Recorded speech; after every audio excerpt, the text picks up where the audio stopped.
Do you want your business to grow faster? Are you open to new and out-of-the-box ways to drive revenues and increase value? How do you imagine the most successful entrepreneurs and business leaders double, triple, or expand their businesses tenfold or more? This is a weekly podcast featuring conversations with business owners, executives, and leaders as we reveal behind-the-scenes details that give you, our listeners, the confidence to pursue your own deal-driven growth. On the show, we discuss a huge variety of deals, everything from large, complex mergers and acquisitions, capital raising, joint ventures, strategic alliances, real estate, affiliate and sponsorship deals, and more, including smaller deals that you can do without significant capital.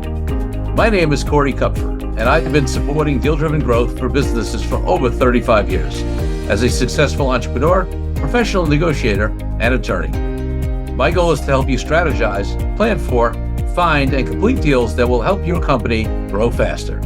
Welcome to the DealQuest podcast. Let's get started.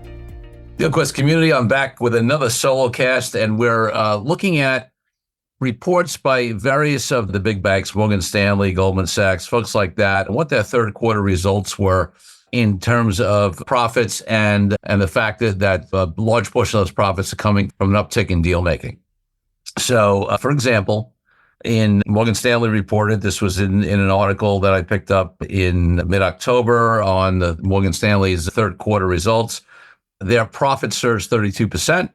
And what it's attributed to is a revival in deal making. And that's not only true for Morgan Stanley. We'll talk about a couple of the other big banks as well.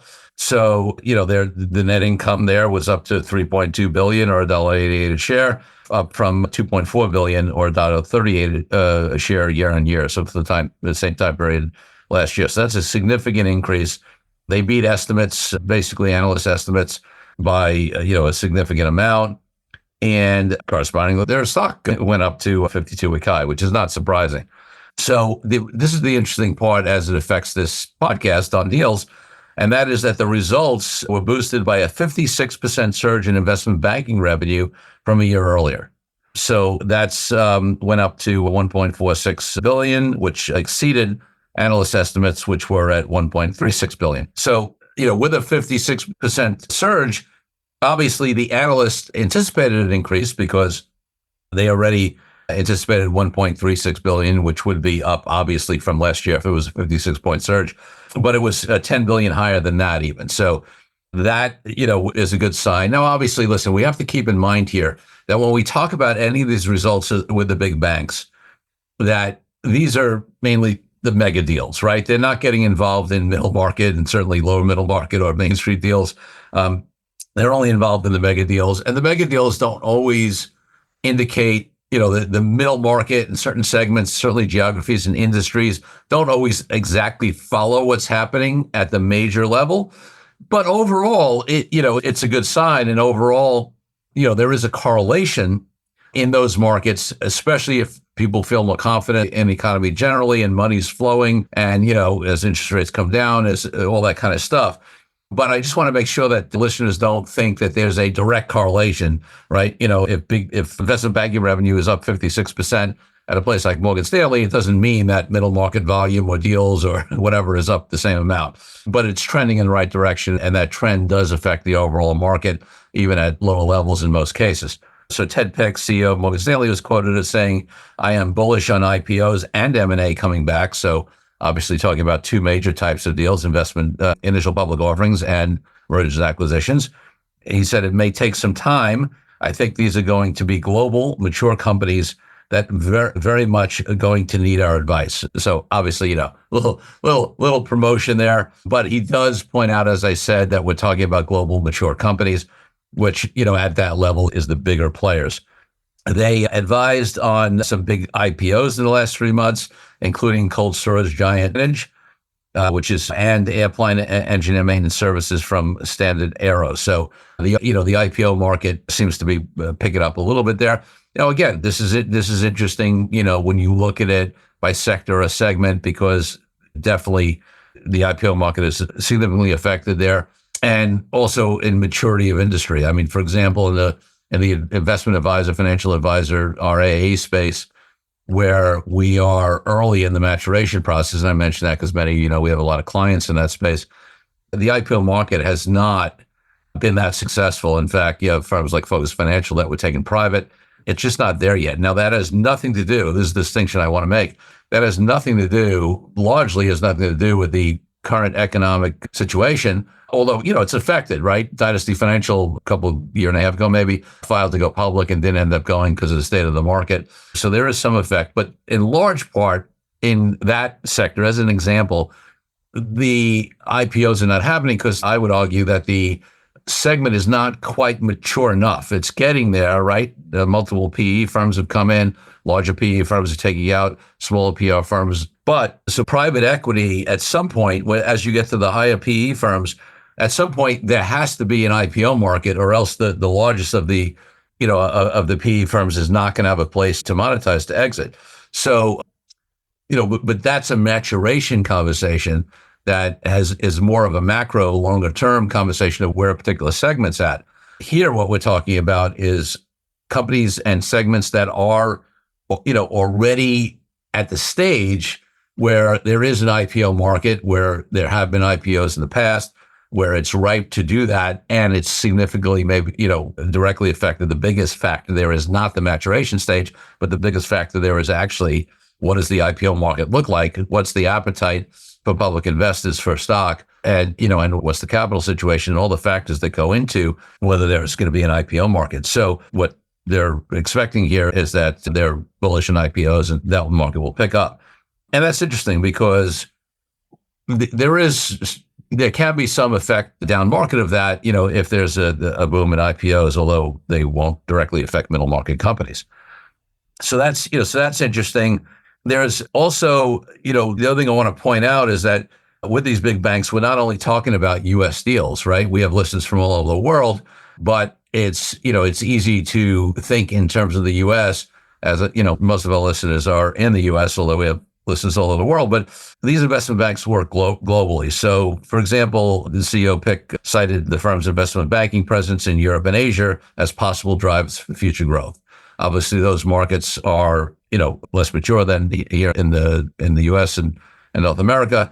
So there's additional opportunities there.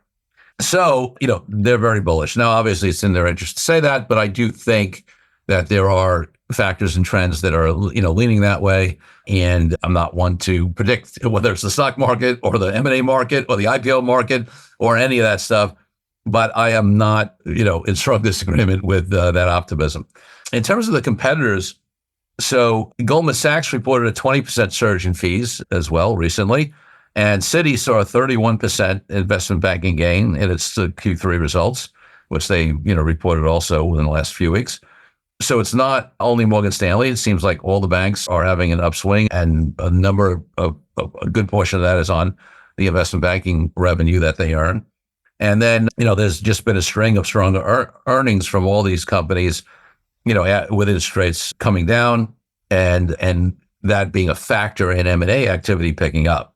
So, obviously higher interest rates, more expensive capital for firms that are financing M&A, for example, through lending. And the other thing, by the way, that happens when, but I mentioned that Morgan Stanley's stock price went up.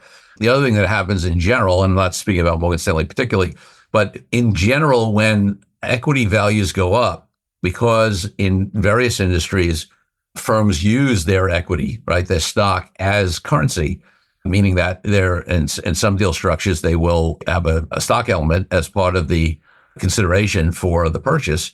Well, as the value of equity goes up, and this, by the way, is true in the private markets as well. Obviously, it's easy to see in the public markets, but it's true in the private markets, and we certainly see that in the investment advisor space. We see that in the tech space, where we also do a chunk of work, that when you have more valuable equity, that creates a currency that you can use to help get deals done, especially if people think that equity, is going to be a multiple arbitrage, meaning that equity is going to be worth more than their own equity because of the size of the acquirer and the likely higher growth rates if it's done right.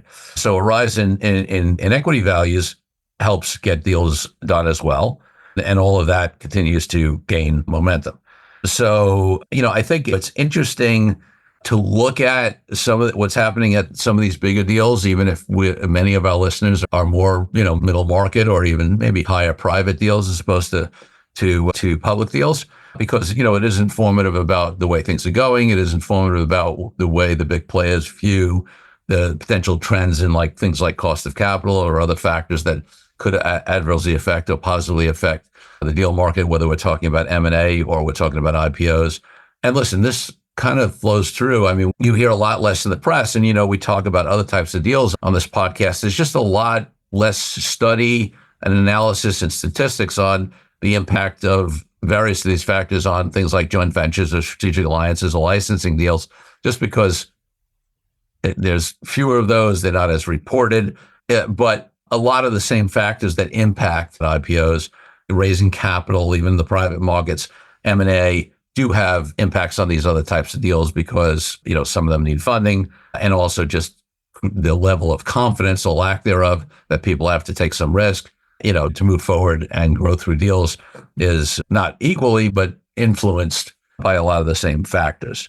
Yeah, so, it's very, very interesting to see what's happening at that level, just as an indicator, even if it's not directly tied. So, they also mentioned, and I'll mention this not because it's directly affected deals, but because we do so much in wealth management, that Morgan Stanley's reporting an increase in the wealth management revenue to $7.27 billion compared to $6.4 billion a year ago. Obviously, listen, the market's gone up, so that does not, that might just be because of market, increase. I don't know whether that's any kind of organic growth. I mean, obviously, we work with many, many teams that leave Morgan Stanley and Goldman Sachs and Merrill Lynch and all of them to become entrepreneurs and open up their own wealth management firms, independent RA firms, and that trend is continuing to be strong. So we know that continue to lose advisors, but that doesn't mean that they're not, that their revenue is not increasing. Whether that is all due to market or there's some organic growth, I'm not clear. And I mean, I'm just taking a quick look if there's anything I missed in terms of some of this reporting, but I think that this hopefully is a good indicator of across the entire market at different levels of deals of what might be to come. And I'll talk a little bit about what I'm seeing at the middle market, low middle market, and upper the whole range of the middle market. Let's put it that way. I am seeing some parallels, meaning that I'm certainly seeing the fact that the Fed dropped interest rates, creating some more optimism. I sort of feel like people are probably waiting to confirm that they'll be, not waiting, things are picking up, but I think it'll make a big difference if the Fed cuts rates again, right? One cut after, many raises in interest rates and then stable, may not be enough to really give confidence in the market. I think it may, although it's creating some hope and things are starting to move, and I see some pickup. Investment advisor space deals never slow down. Just because, again, that the longer terms, there's a maturization, there's all kinds of PE money coming in. The high interest rates, everything else did not adversely affect the deal volume there. Or I shouldn't say that. Maybe there would have been even more deals, right? Of course, the capital was lower, et cetera.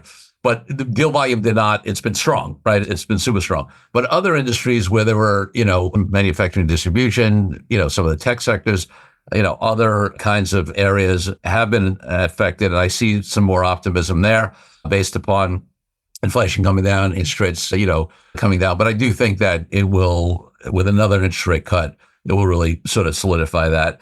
So I am cautiously optimistic, or even, I guess I leave in cautiously, but less cautiously than in the past. I'm starting to get optimistic about a hopefully positive effect similar to what we're seeing in terms of the reporting here on Morgan Stanley, Goldman Sachs, et cetera, and Citi in the middle market as well. And certainly hopeful that that will continue.